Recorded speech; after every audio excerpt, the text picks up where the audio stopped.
Hello friends, এটা একটা দারুণ নিরামিষ পনির রান্নার রেসিপি। পনিরটাকে আগেই আমি মেখে রেখে কাশ্মীরি রেড চিলি পাউডার দিয়ে হলুদ আমি রান্না ইউজ করব না। তেল গরম হলে এবার সেই পনিরগুলোকে হালকাভাবে ভেজে নেব। বেশি লাল লাল করে ভাজার কোনো দরকার নেই, পনিরটা যাতে সফট থাকে সেই জন্য পনিরগুলোকে আমি ভেজে নিচ্ছি। এক্ষেত্রে বলে রাখি যে এই রান্নাটা আমি এখানে দই দিয়ে করে দেখাচ্ছি, এই সেম রান্নাটা আমি দুধ দিয়েও রান্না করি, সেটা অন্য কোনো দিন দেখাবো।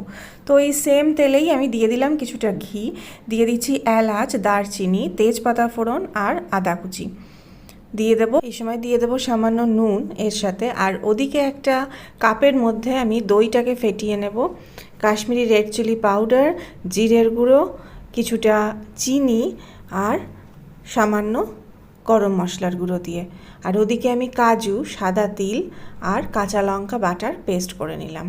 দইয়ের ফ্যাটানো মিশ্রণটাকে আমি দিয়ে দিচ্ছি। তেল ছাড়া অবধি আমাদেরকে কষাতে হবে, মশলাটা ঢাকা দিয়ে দিয়ে কষিয়ে নিতে হবে। দইয়ের মিশ্রণ কষানো হয়ে গেলে, তেল ছেড়ে গেলে তার মধ্যে আমরা দিয়ে দেব সেই কাজু তিল বাটাটা। ভালো করে আবার মশলাটাকে কষাতে হবে, পুরোটাই তেল ছেড়ে যাওয়া পর্যন্ত আমাদেরকে কষিয়ে যেতে হবে। ঢাকা দিয়ে দিয়ে আবার ঢাকনা তুলে তুলে এইভাবে আমাদেরকে তেলটা ছাড়া পর্যন্ত ওয়েট করতে হবে। সামান্য জল আমি এক্ষেত্রে দিয়ে দিচ্ছি, যেহেতু দই দিয়েই রান্নাটা আমি দেখাচ্ছি, এখানে আমরা জল ইউজ করছি। যেদিন দুধ দিয়ে রান্নাটা দেখাবো সেদিন আমরা জল একদমই ইউজ করব না।